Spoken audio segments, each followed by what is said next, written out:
The Lion of Africa, How Traore Awakened a Sleeping Continent. There are moments in history when a single voice cuts through the silence of centuries, a voice not born from comfort or privilege, but from pain, from struggle, from the burning desire to see his people rise again. On a quiet night, in the heart of the motherland, a young man stood before his nation, his words trembling not from fear, but from power. His name, Ibrahim Traoré. He spoke not just to his people, but to every descendant of Africa scattered across the world. His message, fierce, pure, unshaken, carried the fire of forgotten generations. And that fire began to spread. They called him the Lion of Africa. But he is more than a man. He is a symbol, a mirror, a reminder that the continent once called sleeping still breathes, still dreams, still burns. Stay with us, because in this story you will hear how Ibrahim Traoré's speech became the spark that reignited a nation's soul. Subscribe and let this flame touch your heart tonight. Before the roar, there was silence. Before the fire, there was darkness. And before the lion stood tall, there was a young boy named Ibrahim Traoré, walking barefoot across the red dust of Burkina Faso. He was not born into wealth or glory. He was born into a land scarred by hunger, corruption, and the shadow of foreign hands. The world called his country small. They called his continent poor. But even as a boy, Traoré saw something the world could not. He saw potential. He saw fire beneath the ashes. His mother told him stories by candlelight, stories of kings and warriors, of Sankara, Lumumba, Nkrumah, names whispered like prayers across Africa's wounded lands. And though the world outside was crumbling, those stories built a kingdom inside his soul. He studied hard. He learned fast. But knowledge alone did not satisfy him.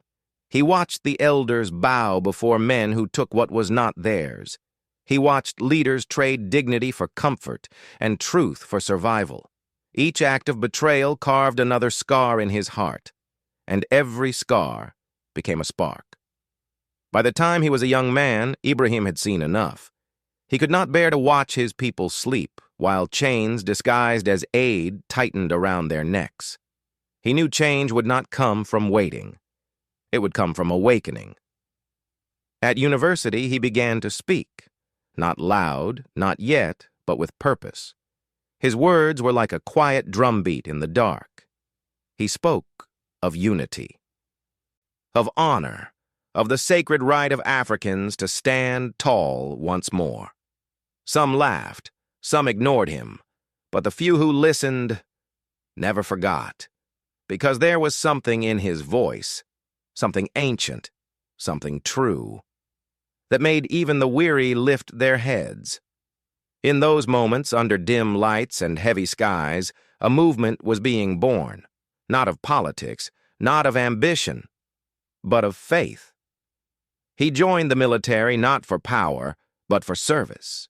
He wanted to understand the system that had shackled his nation for decades. And there, among the uniforms and orders, he saw the machinery of control, how his people were trained to obey, not to think. But Traoré was thinking. And deep inside, the fire grew. He trained with focus, led with courage, and carried in his eyes the quiet fury of a generation forgotten. His men followed him not because of rank, but because of respect. He was not just a soldier, he was a believer in destiny. Those who knew him say there was a calm around him, the kind of calm that comes before a storm. They say when he spoke, even the air seemed to hold its breath, because every word carried the weight of something greater, a promise, a prophecy. And though he was still young, still learning, he carried within him the strength of centuries. A lion does not announce its roar. It waits, it watches, it builds, and one day when the time comes, It strikes, not with noise, but with purpose. That was the man Ibrahim Traoré was becoming. Not a politician, not a celebrity, but a flame. Steady, disciplined, and ready to set history alight. Because sometimes the most dangerous fire is the one that begins in silence.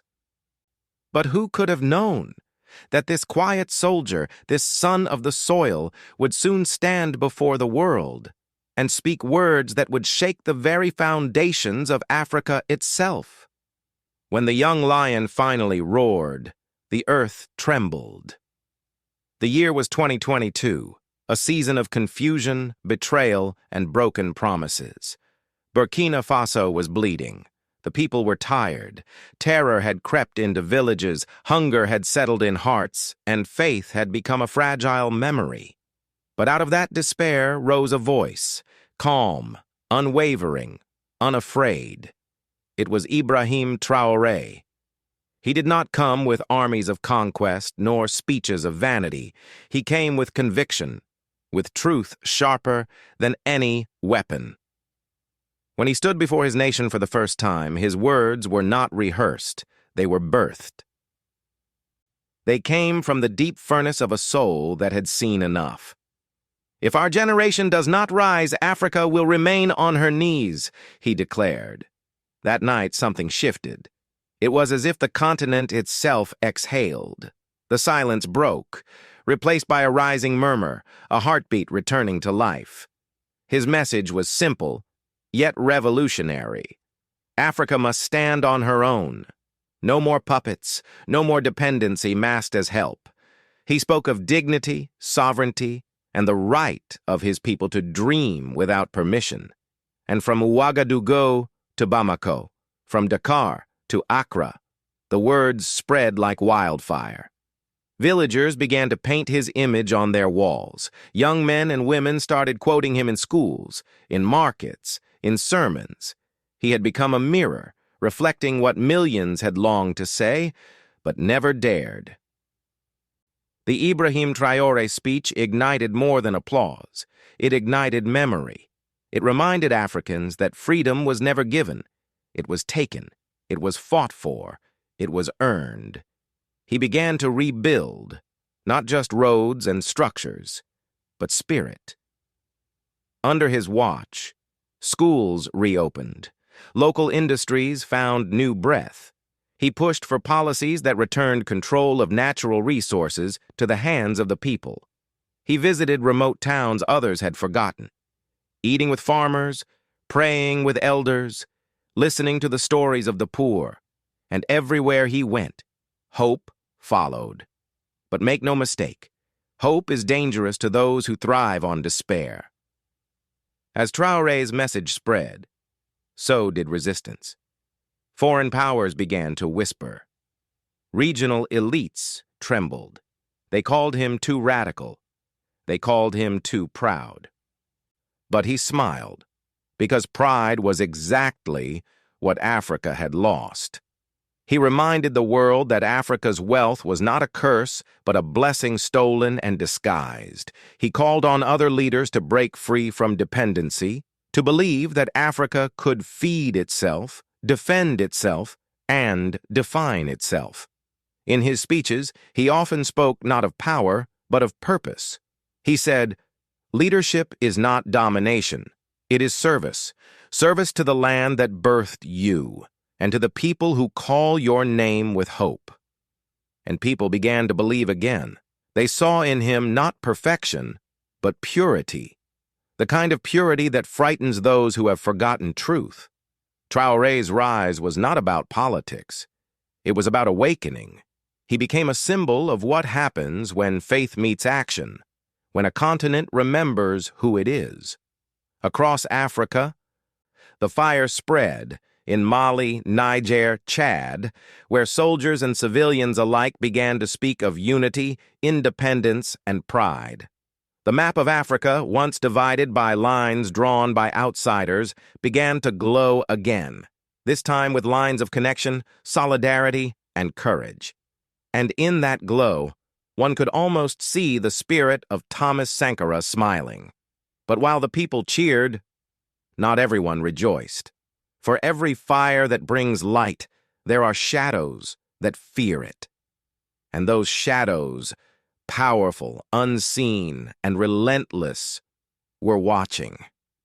The lion had roared, and the continent was stirring.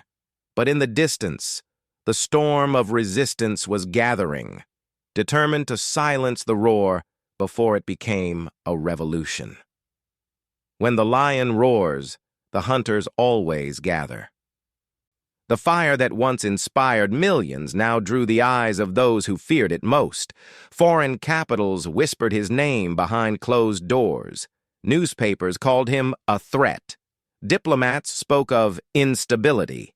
But what they truly feared was not chaos. It was clarity. Because for the first time in decades, Africa had found a man who spoke not the language of submission, but of sovereignty. Ibrahim Traoré stood firm. He looked the world in the eye and said, "We will no longer kneel to those who exploit our pain." And with that, the masks began to fall.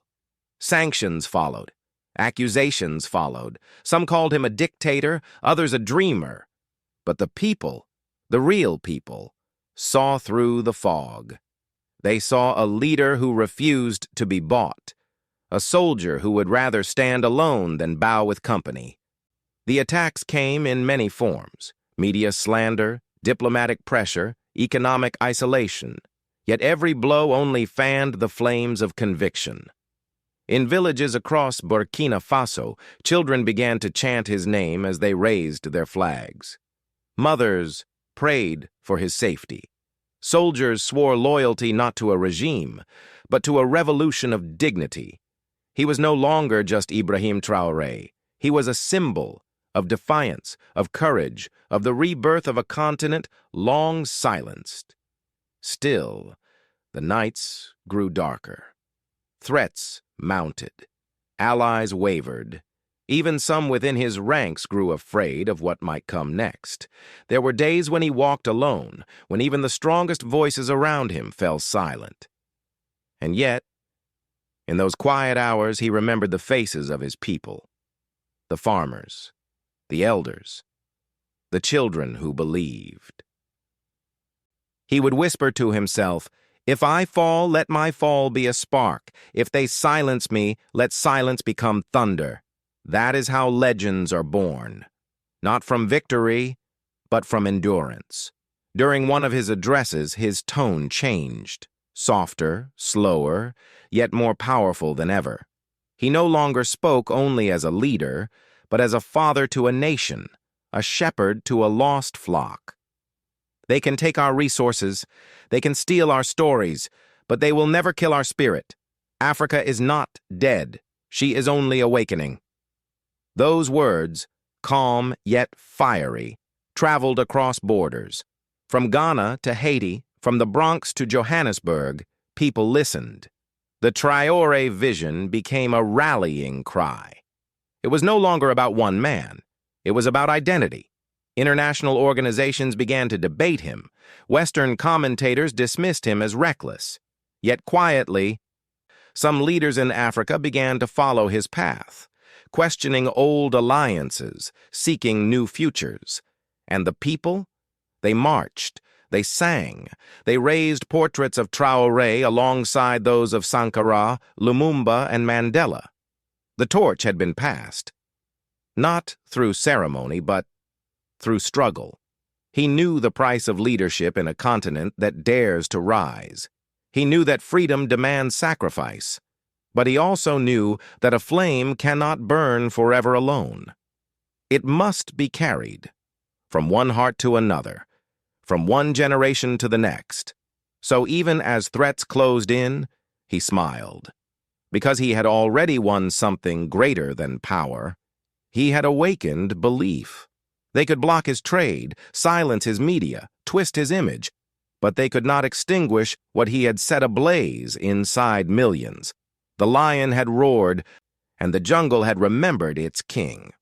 But every revolution faces its reckoning, and as Traoré's flame spread beyond borders, the world began to wonder what happens when the fire refuses to die.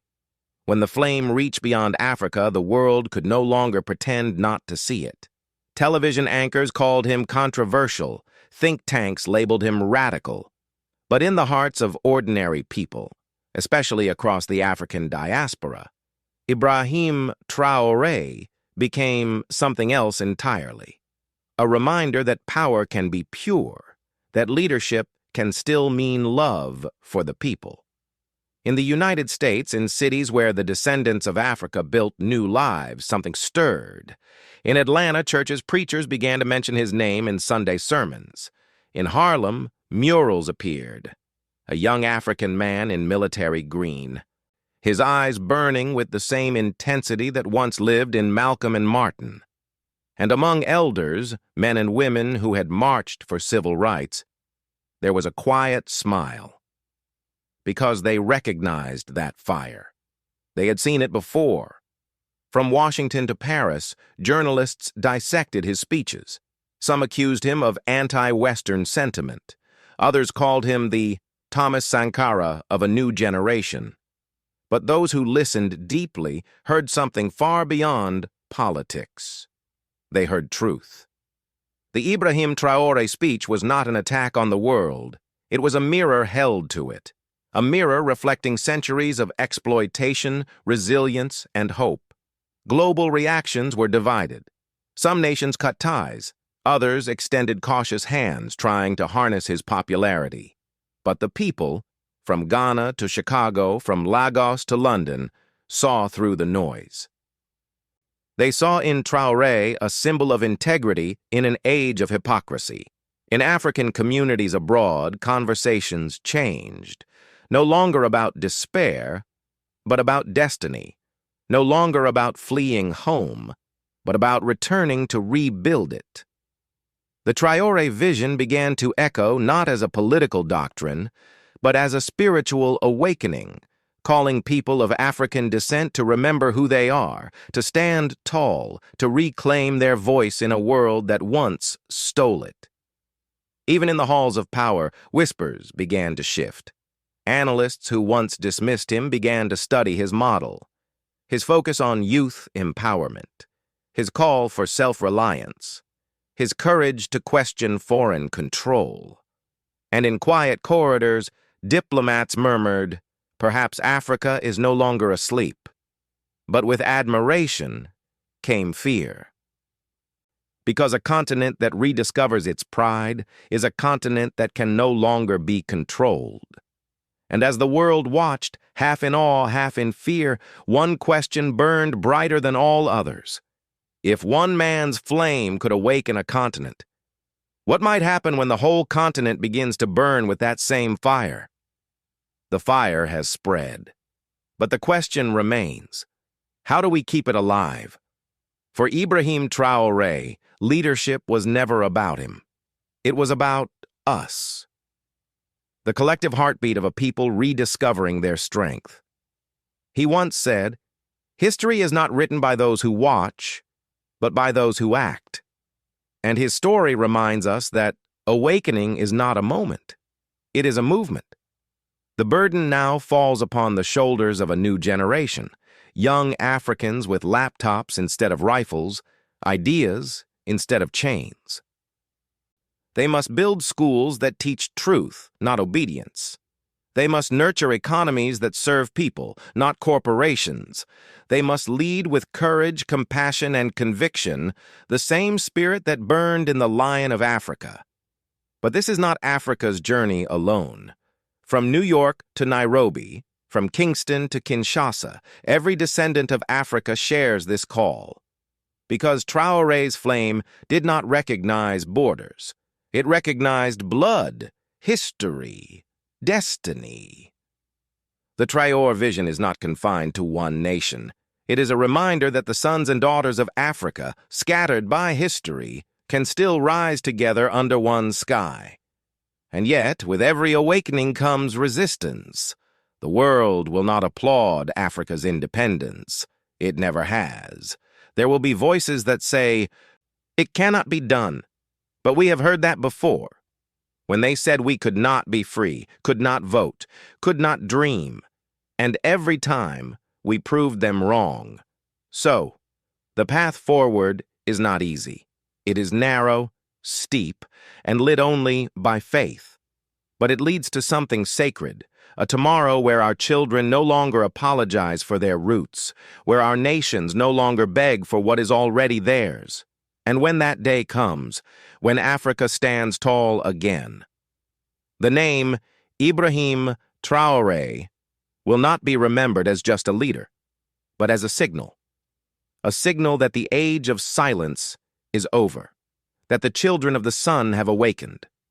So now, as the fire burns in our hands, one question remains. Will we carry it forward, or let it fade into smoke?